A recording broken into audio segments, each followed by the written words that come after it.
theoretically, allegedly won't be a problem anymore.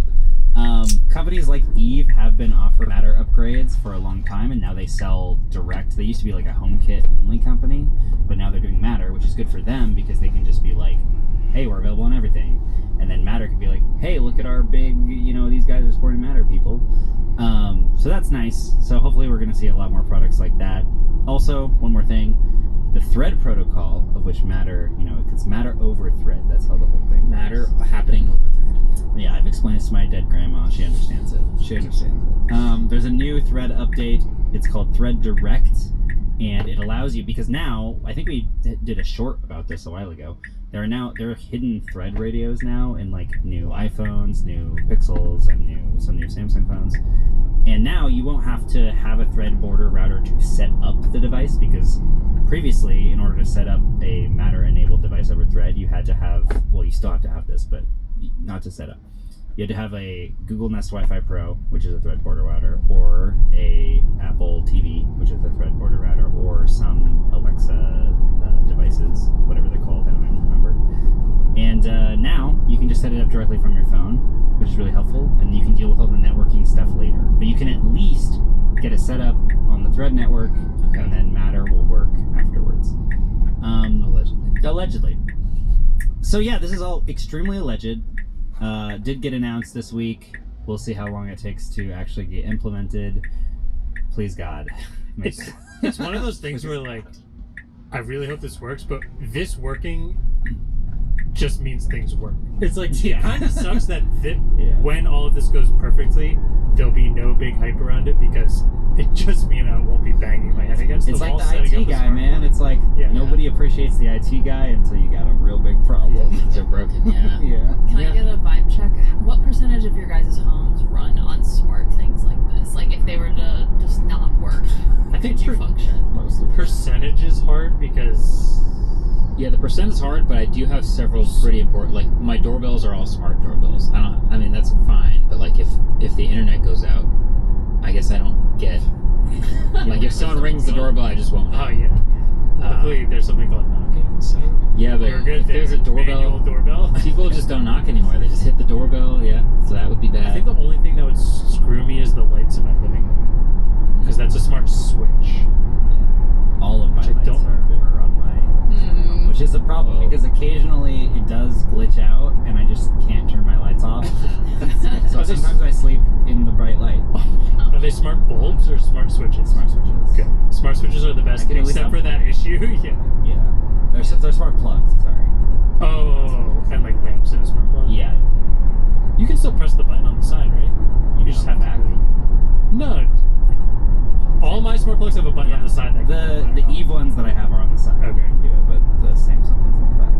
I do have one. I have exactly one smart outlet, and every year around the holidays, the Christmas tree goes in that one, and it turns on at a certain hour, turns off at a certain hour. Why don't you use that for other things? Like what? Like lamps that you don't want to put a smart bulb in. Lamps. I don't really use lamps. What? I don't think I... Sorry. Wait. What? I don't think I have any lamps. What's the meme of, like, I don't like the big lights, I just like the little lights? Yeah. You have a single lamp in your house? What? No. What? I think, to be fair, I think my lamps are plant lamps. Yeah, I don't like have for those lamps. Okay. We got windows, and we got a big switch. They're also You use your 600 You Kelvin. use your overhead lights? You get natural sunlight? No, I don't get natural. Yeah. I live in a basement. You don't use your overhead lights. Yeah. Oh. Or just windows with no... sometimes I just don't turn the lights on because it's bright. Because it's the sun. I would do that if I had windows. Yeah. Anyway. Great. Okay. That's great. Should we... It is time for trivia. Cellar dweller over here. Snap has launched multiple things under the Snapchat umbrella. But which of these is not real? A. The Snapchat Apple Watch app. Self-explanatory. Snap Cash. A feature that lets users send and receive money to each other through private messaging. Snap Code. Customizable way to add friends via usernames. Snap Tracks, with an X. Mini beat machine app inside of Snapchat. That's definitely real. Alright, let's go. Which one? And one of them is fake. One of them is fake. One of them is fake. Okay. We'll think Ellis is still on vacation. We will learn at the end. Answers will be at the end like usual. We'll be right back.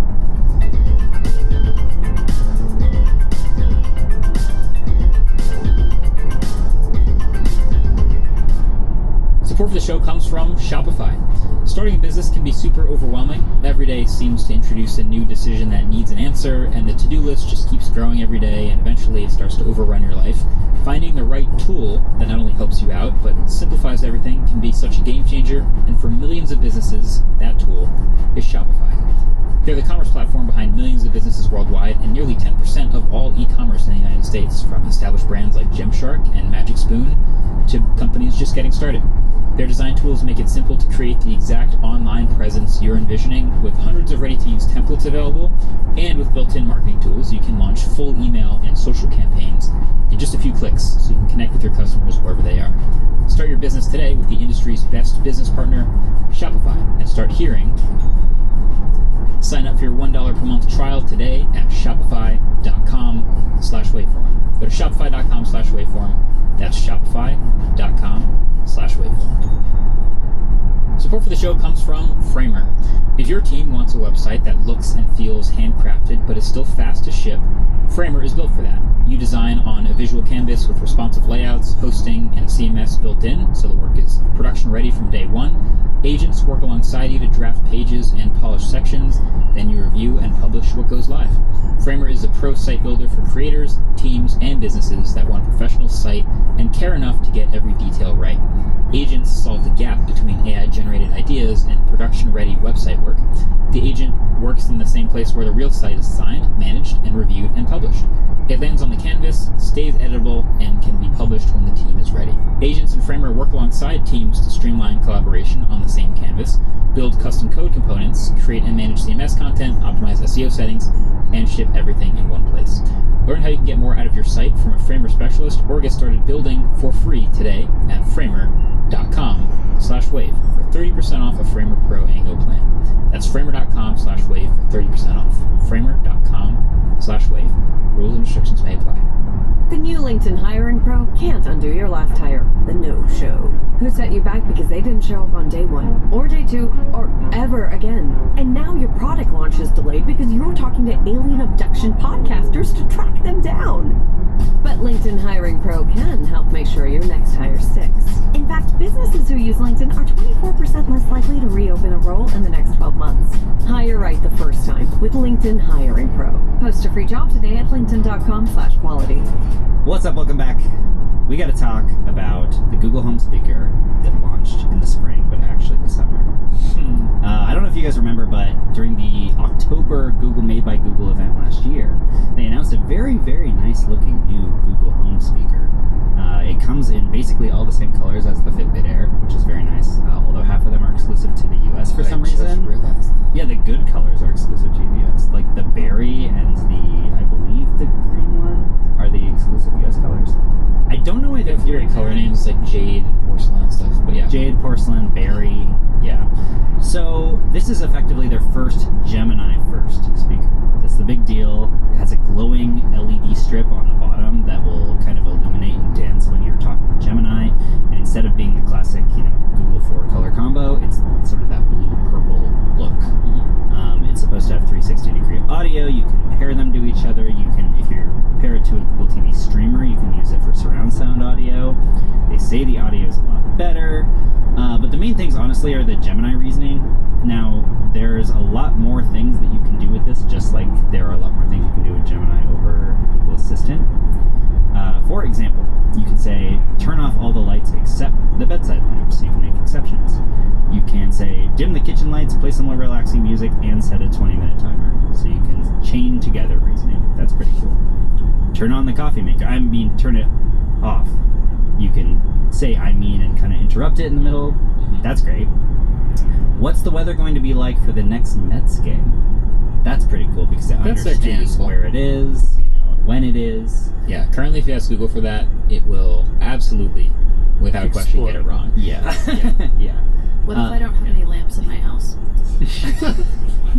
That's a little unrealistic, Mariah. Everyone has some lamps. Everyone's got a lamp. At least one lamp. And it's got to be a smart one as well. Yeah.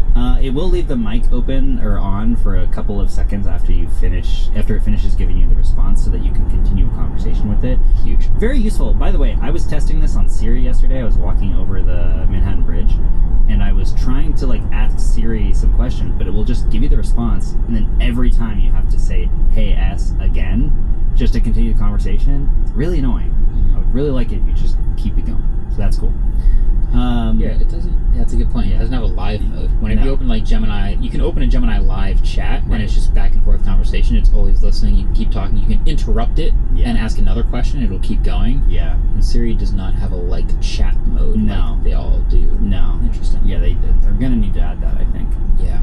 There are 10 new voices, so you can really, get very specific with the way that you want your Google Assistant Gemini to sound. You could make it Australian. You could make it Marquez as an Australian.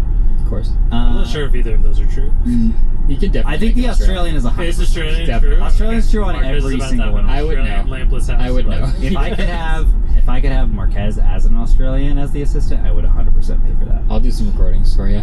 Thank you. Yeah. Google is now also selling a Google Home Premium subscription starting at $10 a month. Does not give you that much. I don't really understand why people are going to want to pay for this, but it gives you Gemini Live, which you already have on your phone, again. I also don't completely understand the difference between this and the microphone just being left on and then you continuing the conversation. Google says it lets you say, "Hey G, let's chat," to have free-flowing chats. Yeah. So like when you have, it's the same. It's kind of the same as on the phone. When you open Gemini and just ask it one question, and then it gives you a response, and then maybe listens a little longer for another. Yeah. That's one thing.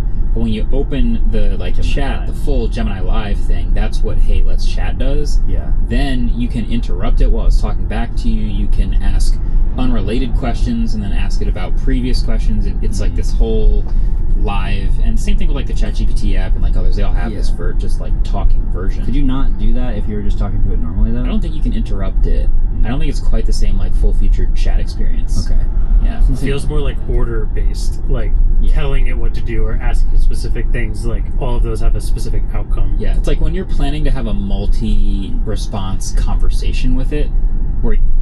All right, see how you pull over here.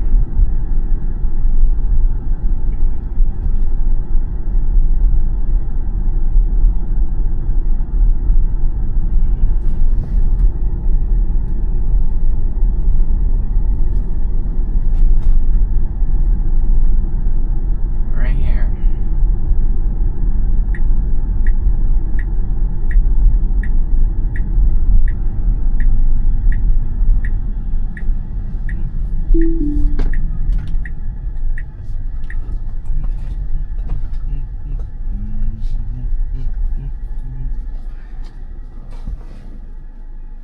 Why does it do that with the fan?